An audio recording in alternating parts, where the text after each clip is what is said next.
qu'on doit écouter la présidente de la Commission, Ursula von der Leyen, qui s'exprime en ce moment. On l'écoute. Les États-Unis, le Royaume-Uni et également le Japon et d'autres. Nous allons limiter l'accès au marché des capitaux pour la Russie et ces sanctions auront un impact lourd.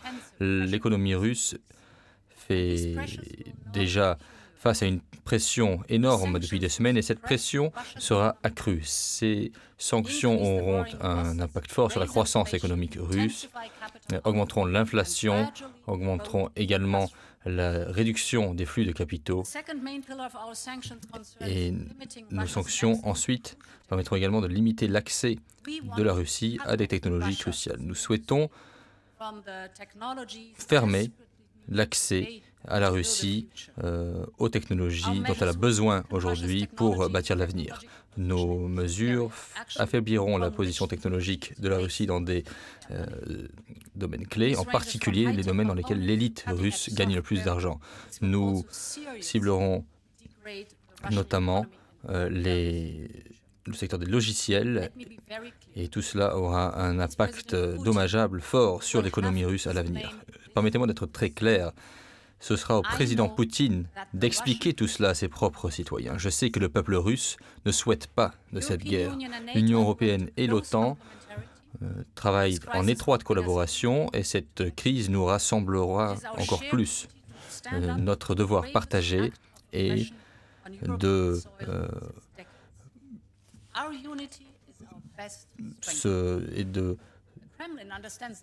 contrer de manière unie cette agression sur le sol européen. Notre unité est notre plus grande force. La Russie a tenté de nous affaiblir et de nous désunir, mais ils ont échoué. Nous sommes plus unis, plus déterminés que jamais. Nous sommes une seule union, une seule alliance déterminée et unie. La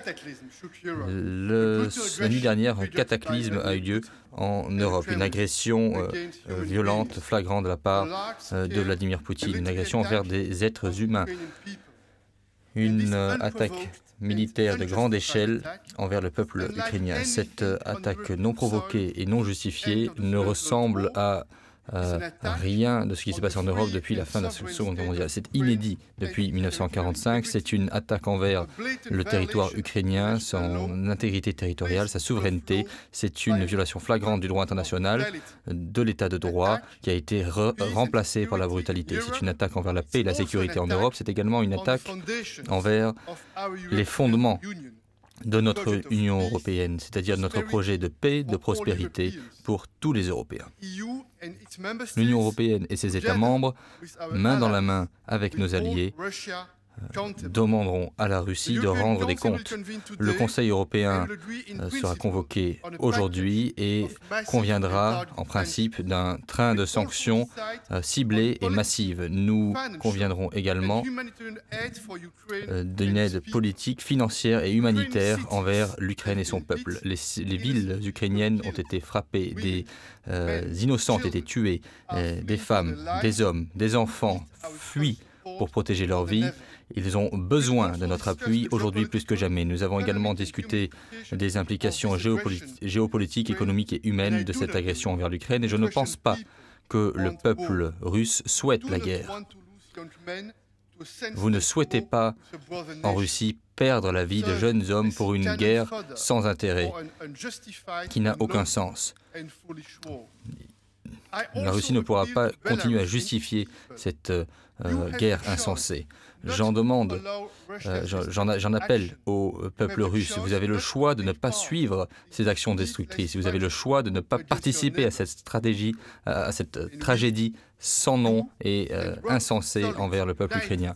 Nous sommes unis, nous sommes fermes, ensemble avec l'OTAN, ensemble avec nos amis, ensemble avec nos partenaires, nos alliés, pour aider l'Ukraine et pour protéger la paix en Europe.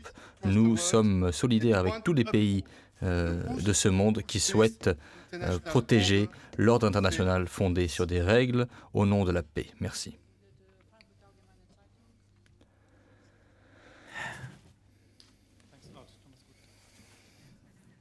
Charles Michel, Ursula von der Leyen, aux côtés du secrétaire général de l'OTAN, Jens Stoltenberg.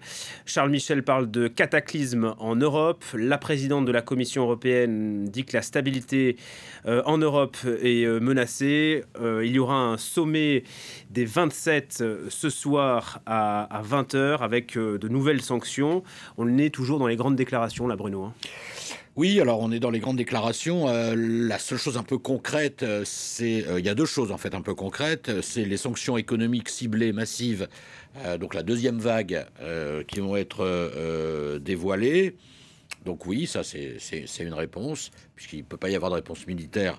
Donc il y a cette réponse-là. Et puis une aide politique, financière, humanitaire à l'Ukraine, comme vient de le dire Charles Michel.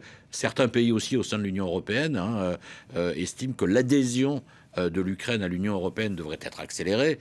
Enfin, on voit bien que les deux calendriers ne vont pas au même rythme. Parce que même si on accélère une demande d'adhésion de Kiev à l'Union européenne, ça prend quand même des semaines et des mois, même en accélérant. Pendant ce temps, Vladimir Poutine, lui, fait rouler ses chars vers Kiev, notamment avec... la question, quand même, ce matin, qu'est-ce qu'il veut faire exactement maintenant en Ukraine? Est-ce que c'est, comme il dit, une opération spéciale pour aller dézinguer, passez-moi l'expression, ceux qu'il appelle les nazis de Kiev? Dénazifier, voilà. Quand il a employé ce matin démilitariser et dénazifier, il y avait un objectif militaire qui était d'exiger que l'armée ukrainienne soit totalement désarmée, comme ça assure la neutralité de l'Ukraine, c'est clair. Et puis dénazifier, ça veut dire qu'il estime que le président Zelensky et son gouvernement légitimement élu et largement élu démocratiquement, eh bien c'est une junte en fait composée de nazis. Donc là on est dans un monde parallèle, le monde parallèle de Vladimir Poutine, et que donc... On parle de génocide aussi, hein. Oui, alors il parle de génocide de l'armée ukrainienne dans les deux républiques autoproclamées du Donbass pour justifier, en fait. Et donc, en fait, objectif militaire, objectif politique, si on comprend bien, c'est d'aller à Kiev pour dégager le gouvernement ukrainien et le président Zelensky et y installer, parce qu'il en reste en Ukraine, des pro-russes. Une occupation sur le long terme, ça paraît plus compliqué parce que notamment dans tout l'ouest de l'Ukraine, il y a quand même des millions d'Ukrainiens qui n'ont pas envie de se retrouver sous la férule russe. Donc il y aura des formes de résistance, y compris des formes de résistance civile. Avec 200 000 hommes, c'est quand même très compliqué de tenir un pays comme l'Ukraine, qui est plus grand que la France.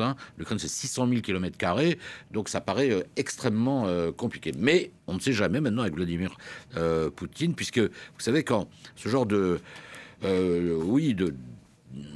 d'homme autoritaire, on va dire, part... De dictateur, dit Boris Johnson. De dictateur, selon Boris Johnson, part dans ces logiques-là, ces logiques de guerre, comme disait le président Mitterrand.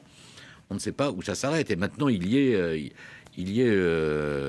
jusqu'au bras. Il y est bien enfoncé. Donc, il est parti là-dedans. C'est difficile aussi d'arrêter une armée qui est partie en mouvement.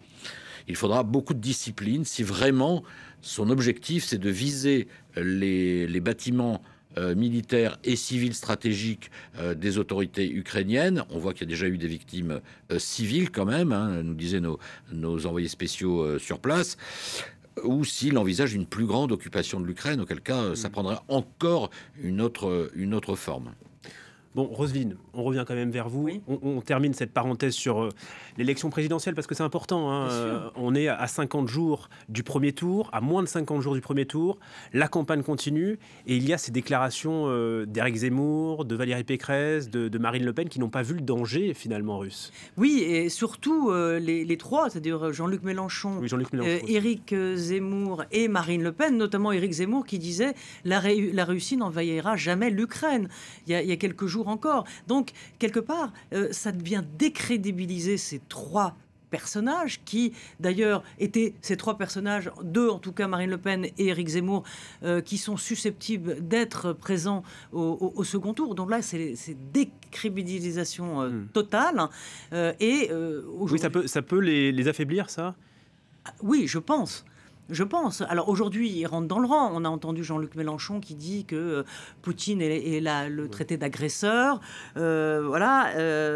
Éric Zemmour qui demande l'arrêt des hostilités. Oui, et que Emmanuel Macron, Russie, dont il critiquait d'ailleurs le fameux raid diplomatique lorsqu'il est allé à Moscou et à Kiev, demande en réalité de refaire ce chemin qui ne sert plus grand-chose aujourd'hui, alors que la diplomatie continue, bien évidemment. Mais là, on est au-delà de la diplomatie. Maintenant, ce sont les sanctions. Donc, ce qui va se passer, c'est que à l'heure d'aujourd'hui, le président qu'on poussait à être candidat, en vérité, eh bien, va rester dans son rôle de président. Et il rentrera dans le rôle du candidat au dernier moment, c'est-à-dire le 4 mars, qui est la clôture par le Conseil constitutionnel des candidatures. Et il va cheffer jusqu'au bout et personne ne va lui reprocher. Donc, j'ai envie de dire, Emmanuel Macron qui a toujours dit qu'il y avait, dans ses discours, il dit toujours le tragique de l'histoire. Et à un moment, il avait dit une phrase qui m'avait d'ailleurs interpellée. Il avait dit « Ce qui me rend optimiste, c'est que l'histoire redevient tragique ». Une phrase assez, une sorte d'oxymore en quelque sorte. Et comme s'il avait la prescience que l'histoire était effectivement tragique. Comme s'il était là pour, je ne sais pas, comme s'il avait quelque chose aussi d'une mission, puisqu'il l'a toujours évoqué, cette idée de tragique.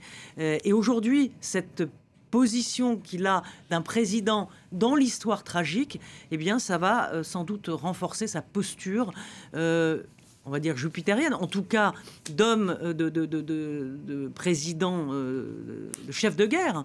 Et les Français risquent, en tout cas avant l'élection, de se tourner vers lui, puisque c'est lui qu'on va écouter d'une manière solennelle et qui va dire aux Français, si la guerre continue, vous avez de quoi vous inquiéter ou pas, à cause du prix de l'énergie, évidemment, puisque c'est quand même la priorité des Français quand on voit, c'est le pouvoir d'achat, donc tout ce qui est lié à l'énergie, bien évidemment, et ça, c'est la grande crainte du président de la République, puisque le pouvoir d'achat et le prix de l'énergie est un sujet hautement inflammable, si je puis me permettre ce jeu de mots. Voilà, Emmanuel Macron très actif dans le dossier ukrainien. Il y a eu ces allers-retours entre Kiev et Moscou, ces nombreux coups de fil à Volodymyr Zelensky et à Vladimir Poutine. Il a tenu un conseil de défense ce matin à l'Élysée. On a entendu son compte-rendu. Il demande une réunion urgente de l'OTAN qui aura lieu demain. Il doit participer, le président, à une visioconférence du G7 dans l'après-midi avant de se rendre à Bruxelles donc pour ce sommet extraordinaire des dirigeants de l'Union européenne à 20h. Merci.